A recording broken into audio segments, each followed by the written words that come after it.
Okay, it's rap pack to my pulse flat. We keep it real, no false rap. I got 4 cars and they all black. Got 4 bras and they all that. We call that ballin'. Doing this is my calling. Flow is so appalling. My phone off and she calling. I'm like, yeah, what it do? Penthouse, man. Sup guys, and welcome back to another video. So, it's been a while since I last checked in with you guys, and for that I do apologise. Let's get straight to the point and reveal my new car.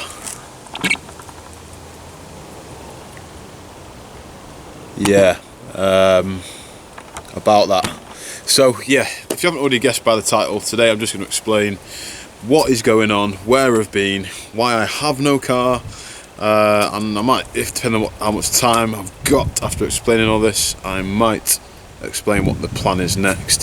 So, as you already know, the last video I think I put up was with my car. The last one was when I actually sold it. If you are new to the channel, I had a FN2 Type R, nicely modified, not the most powerful car, but I had a lot of fun in that car for the last 3 years, and the people that I've met I would never have met without that car, and I'm foreverly grateful. I've found friends for life. Now, I sold that car with the intention to use the money to buy something to use on a few track days.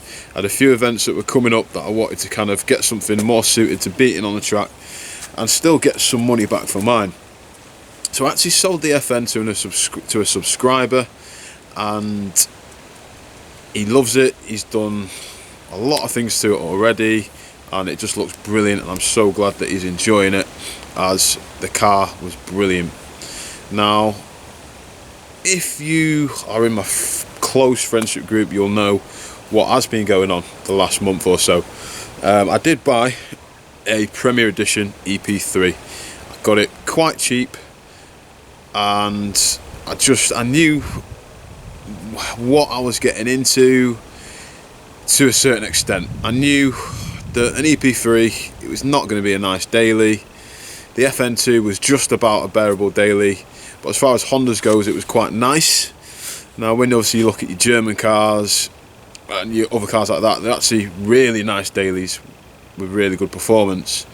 Now, I absolutely love Hondas, and when I ended up buying this one, I knew it needed a bit of work. I basically knocked the guy down £1,000 on what he wanted, and it took me 4 days obviously to get that amount of money off.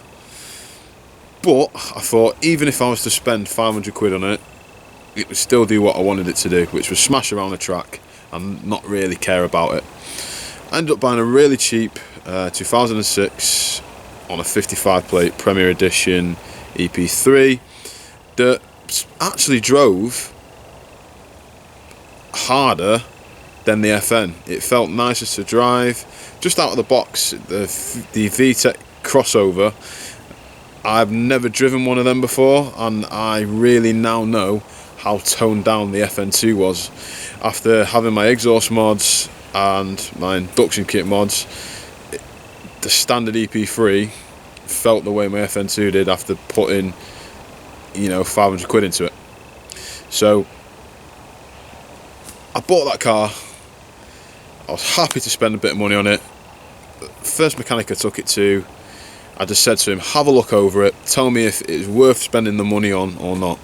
Long story short, 9 days later, he tells me that he's fixed certain things on it, but he then doesn't think that it is going to be a cheap fix. 9 days later. So at this point I'm thinking, you've wasted my time. I was just fuming about it. I'd rather you've just said on the first day, it's not going to be ready, and it's going to cost you a bit of money. So I then took it to another one of our friends who had a look over it, started doing bits on it, and was like, do you know what, it just needs it. It does need a bit of work. I did actually buy the car from a dealer, and he mentioned that it's probably worth just going and trying to get your money back, because with trading standards and Sale of Goods Act, you can do that. Now, if you want to spend money on it, you can spend money on it and fix it. But by that point, I just thought, do you know what? Stuff it. What am I doing? I want something that's nice to drive daily, and I don't want to drive my track car on the road. So the only other thing to do was to go and get my money back and look for something else. I originally, before buying the EP, I wanted to get a FD2, but they're just a rip-off. They're just so much money for, yes, they are a good car if you are just fixed on Hondas, but you can get so much more for your money.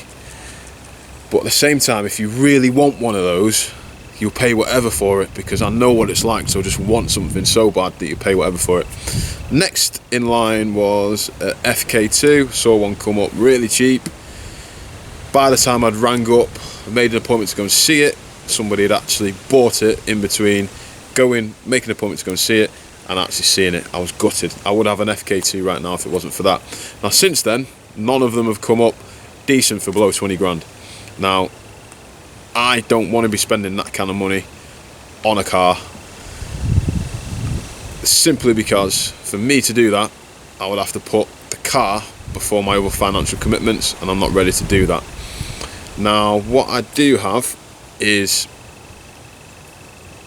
an idea on where I want to go next, but before I do that, I'm just going to show you obviously the car that I bought and just the state it was in as to why I got rid of it and why I'm in no rush to buy a project car. I actually don't want a project car at the moment.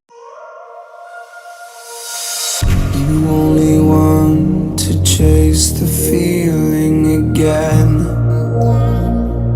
Let's be friends. You only need what's best for you and not them. I really don't. I'm just at a point where I'm just going to buy something that's quick,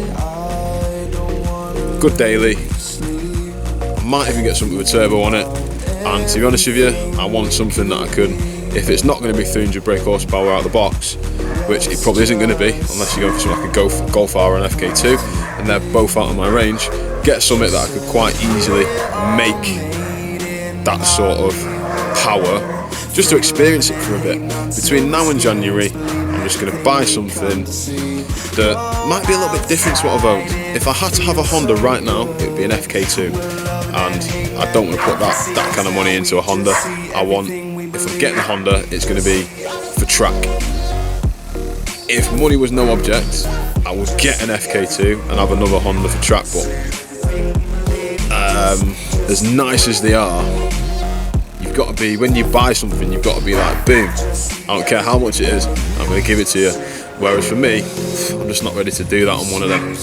Now, I've got an idea on ways to grow the channel, and it's going to mean driving different cars for a bit. A few more reviews, broaden the horizon, you know, bring other types of car guys to the Stealth Brothers channel, whether that's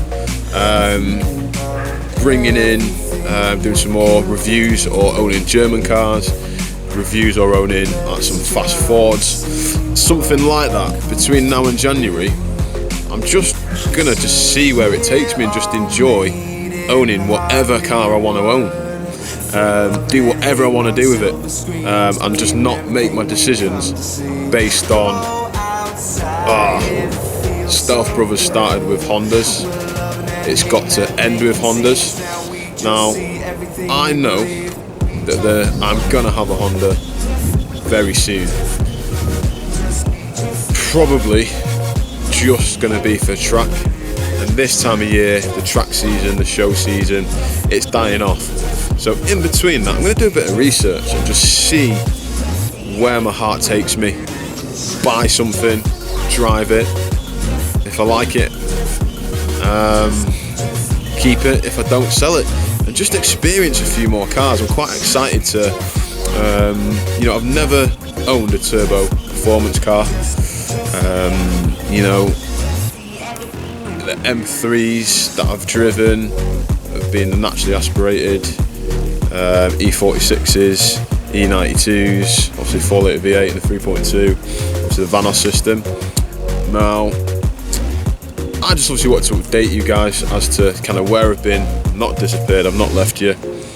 If anybody has got a reasonably priced EP3 that, you know, it could get smashed around on track. I just want something that I don't have to care about. I just want to smash it on track, learn tracks, have fun with all the lads who have got the Hondas, make some sick videos for you guys, as well as enjoy driving daily. I do 20,000 miles a year, and the only Honda at the moment that is going to do that, and I'm going to enjoy doing it in, is either buying another FN2, which I really don't want to do. I really don't want to buy another one. There'd be no point in selling mine, or an FK2, and as I've said, I ain't buying one of them just yet. So, hope you've enjoyed the update. It's a bit of a ramble. The next video will just be explaining explaining the next move that I've made, and I've just got to kind of decide that now. But thank you guys for sticking with the channel. Thank you for being patient. If you haven't seen any of my other videos before this one, check some of them out. Lots of fun with the lads, lots of fun with the cars, and yeah, hopefully bring some more fresh, colourful content to the channel. Until next time, guys, keep it stealthy. I'll see you on the next one.